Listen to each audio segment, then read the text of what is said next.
आई वडिलांना घराबाहेर काढणाऱ्यांनो, एक प्रश्न आहे तुमच्यासाठी. ज्यांच्या खांद्यावर बसून तुम्ही जग पाहिलं, आज त्यांना जगण्यासाठी घराबाहेर उभं केलं.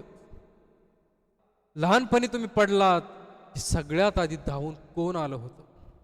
रात्री ताप आला की स्वतःची झोप विसरून कोण जागत होतं? जग तुमच्यावर हसत होतं तेव्हा तुमच्या बाजूला भिंत बनवून उभं कोण होतं? आज त्याच आई वडिलांमुळे तुम्हाला त्रास होतो म्हणता. घरात जागा कमी नाही, मनात जागा कमी झाली आहे. त्यांनी तुमच्यासाठी आयुष्य झिजवलं आणि तुम्ही त्यांना वृद्धाश्रमाचा रस्ता दाखवला. त्यांनी तुमच्या प्रत्येक चुकीला माफ केलं आणि तुम्ही त्यांच्या वयाला चूक ठरवलं.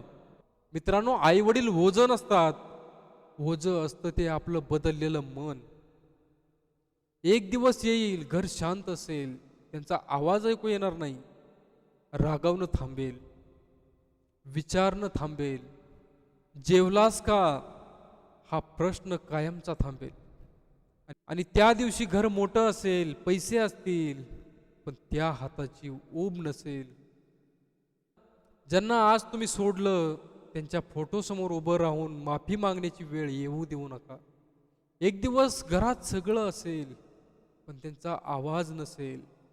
तुमचं यश मोठं असेल, पण टाळ्या वाजवायला ते नसतील. आणि त्या शांततेत तुम्हाला जाणवेल, ज्यांना आपण दूर केलं तेच आपली खरी ताकद होते,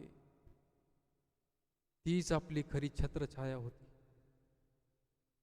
नाही मित्रांनो, आई वडिलांना वृद्धाश्रम मध्ये सोडणं हे चुकीचं आहे. जरी ते म्हातारे झाले, त्यांना काही कळत नाहीये, पण म्हातारपण लहानपणासारखं असतं मित्रांनो. जसं आपल्याला आई वडिलांनी लहानाचं मोठं केलं, आपल्या प्रत्येक चुकीला प्रत्येक गोष्टीला समजून घेतलं, तसं आपलंही कर्तव्य आहे. जे थोड्या दिवसाचं जीवन उरलेलं आहे ते आपण त्यांना प्रेमाने आणि समजून घेऊन त्यांच्याशी वागून त्यांचा सांभाळ केला पाहिजे. धन्यवाद मित्रांनो. व्हिडिओ आवडला असेल तर व्हिडिओला लाईक करा, शेअर करा, कमेंट करा. या चॅनलवरती जर नवीन असाल तर चॅनलला सबस्क्राईब करायला विसरू नका. धन्यवाद.